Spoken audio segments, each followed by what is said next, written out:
Hello दोस्तों, मेरा नाम रोशनी है और मेरी उम्र 35 साल है। मैं एक शादीशुदा औरत हूँ।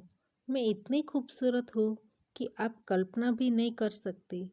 इसलिए मेरा 30 साल का देवर मेरे दूध के पैकेट का दीवाना हो गया था। मैं घर में साड़ी पहनती हूँ, इसलिए मेरे पति हर रोज़ दोपहर को मेरा वो काम कर देते हैं। हम लोग रायपुर में रहते हैं। मेरे पति एक बैंक में जॉब करते हैं। मेरी 3 साल की एक बेटी भी है। इसलिए मेरे दूध के पैकेट का साइज बड़ा हो गया है और मैं मेरे पति का आशीर्वाद रोज़ दोपहर को लेती हूँ। मेरी शादी को 8 साल हो चुके हैं, फिर भी मेरे पति मेरे दीवाने हैं। थोड़े दिनों के बाद मेरे पति को अचानक काम की वजह से बाहर जाना हुआ। अब वह 2 महीने के बाद घर आने वाले थे, क्योंकि वह इंडिया से बाहर गए हुए हैं। ऐसे ही दिन गुजर रहे थे। एक दिन उसका कॉल आया और वह मुझे कहने लगी कि क्या कर रही है मेरी रानी, मुझे याद कर रही है या नहीं। मैंने कहा, मेरे राजा जल्दी घर वापस आ जाओ, अब मुझे रहा नहीं जा रहा है और मेरी पूजा करो।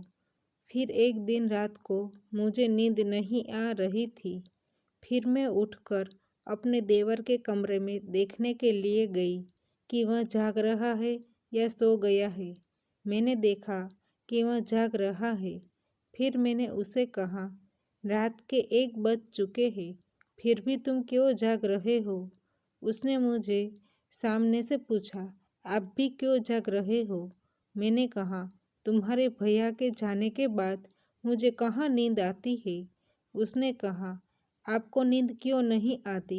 मैंने कहा, वह मैं तुमको नहीं बता सकती। तुम्हारी शादी जब हो जाएगी तब तुमको अपने आप पता चल जाएगा। इतना सुनकर वह शर्म से लाल हो गया। मैंने कहा, अरे तुम तो इतनी सी बात में शर्मा गए। उसने कहा, सच कहूँ भाभी, तो मैंने ऐसी बातें कभी अपने दोस्तों से भी नहीं सुनी है। मैंने कहा, तो तुम मुझे अपना दोस्त ही समझ लो, क्योंकि मुझे ऐसी बातें अच्छी लगती है। फिर मैंने कहा, तुमने कभी किसी की पूजा की है? उसने कहा, मुझे वह सब कुछ नहीं आता। मैंने कहा, कोई बात नहीं, अब तुम मेरे पास आ गए हो, इसलिए मैं तुमको वो सब कुछ सिखा दूंगी। फिर मैं वहीं उसके कमरे में ही सो गई। सुबह उठकर जब मैंने देखा तो वह मुझे ही देख रहा था। इसलिए मैंने पूछा, तुम ऐसे मुझे क्यों देख रहे हो? वह बोला, सच में भाभी, आप बहुत ही खूबसूरत लग रही हो। मैंने कहा, सुबह सुबह तुम मेरी खूबसूरती की मज़ा ले रहे हो। रात को तो तुम बहुत शर्मा रहे थे। फिर वह बोला, आपको गलत ना लगे तो मैं एक बात बोलूं? मैंने कहा, बोलो। उसने कहा, आप यह 3-3 किलो के तरबूज लेकर घूमते हो, आपको भारी नहीं लग रहा? यह सुनकर मैं हंसने लगी। अब धीरे धीरे वह मेरे साथ मैच होने लगा था। वह अब मेरा सारा काम कर देता था और मेरी सेवा भी करता था। अब दिन ब दिन मेरी लालच बढ़ती जा रही थी। ऐसा कोई नहीं था जो मुझे प्यार करे। फिर मैंने सोचा, मेरा देवर मेरी इच्छा पूरी कर सकता है। फिर मैंने एक प्लान बनाया। मैं किचन में बैठी बैठी अपने दूध के पैकेट में से दूध निकाल रही थी। तभी मेरे देवर आ गया। वह मुझे देखकर बोला, सॉरी भाभी, मुझे नहीं पता था। ऐसा कहकर वह जाने लगा। मैंने उसे रोक लिया। मैंने कहा, कोई बात नहीं, अंदर आ जाओ और मुझे मदद करो। और उसका भी मन था ही, लेकिन मैं उनकी भाभी थी, इसलिए वह थोड़ा शर्मा रहा था।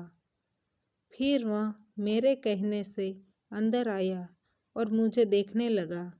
मैंने कहा, क्या तुमने अब तक दूध का पैकेट नहीं देखा है? फिर मैंने कहा, देख क्या रहे हो, मेरी मदद करो। वह बोला, मुझे नहीं आता। कैसे करना है। फिर मैंने उसे दूध के पैकेट से दूध निकालना सिखाया। फिर उसकी धड़कन तेज हो गई। फिर मुझे लगा कि सही समय आ गया है। जैसे ही मैं नीचे झुकी, मैंने देखा कि शैम्पू तो पहले ही निकल चुका है।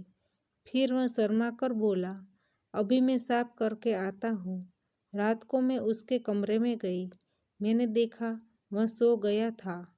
दूसरे दिन सुबह मैं उसके कमरे में उसकी चाय देने के लिए गई।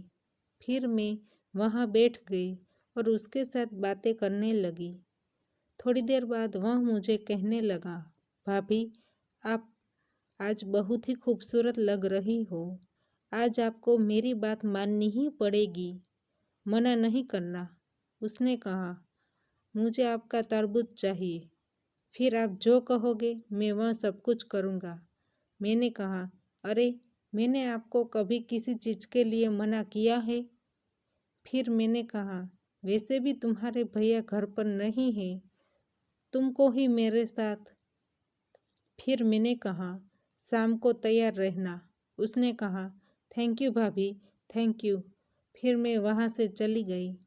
फिर शाम को जल्दी जल्दी खाना खाकर, नहा धोकर, एक अच्छा सा परफ्यूम लगाकर रेडी हो गई। फिर मैं उसके पास गई। वह भी मेरा वेट कर रहा था। फिर मैंने कहा, चल जल्दी मेरी पूजा चालू कर। उसने कहा, भाभी, दिए में तेल डालना पड़ेगा या ऐसे ही चालू कर दूँ? मैंने कहा, तुम मेरी चिंता मत कर, मैं पहले से ही सब कुछ करके आई हूँ। मैं मेरे देवर को छोटा समझ रही थी, लेकिन उसने पूजा के मामले में मेरे पति को भी पीछे छोड़ दिया। उसने सबसे पहले बादाम का स्वाद चखा, जो मेरे पति ने कभी नहीं चखा था। वह तुरंत ही पूजा कर लेते थे। यह मेरे देवर की पहली पूजा थी, इसलिए वह आधे घंटे से ज़्यादा पूजा कर पाया और मुझे भी 1 महीने के बाद पूजा का लाभ मिला, इसलिए मैं भी खुश थी। फिर हम दोनों बातें करते करते सो गए। सुबह उठकर वह मुझसे कहने लगा, भाभी, आप दुनिया की सबसे अच्छी भाभी हो। अब मुझको जब भी मन होता है, मैं अपने देवर के पास पूजा करवा लेती हूँ। फिर ऐसे ही 2 महीने बीत चुके और मेरे पति घर वापस आ गए, लेकिन मेरे देवर को मेरी पूजा की आदत लग गई थी। फिर मैं रोज़ 2 बार पूजा करवाती थी। दोपहर को मेरे पति और रात को मेरे देवर पूजा कर देते थे। तो दोस्तों, हमारी कहानी यहीं पर समाप्त होती है। आपको कहानी पसंद आई है तो वीडियो को लाइक करें और शेयर करें, और चैनल पर नए हैं तो चैनल को सब्सक्राइब करें, और हाँ, नोटिफिकेशन बेल को ज़रूर दबाइए ताकि आने वाली अगली अपडेट आपको सबसे पहले मिल सके। धन्यवाद।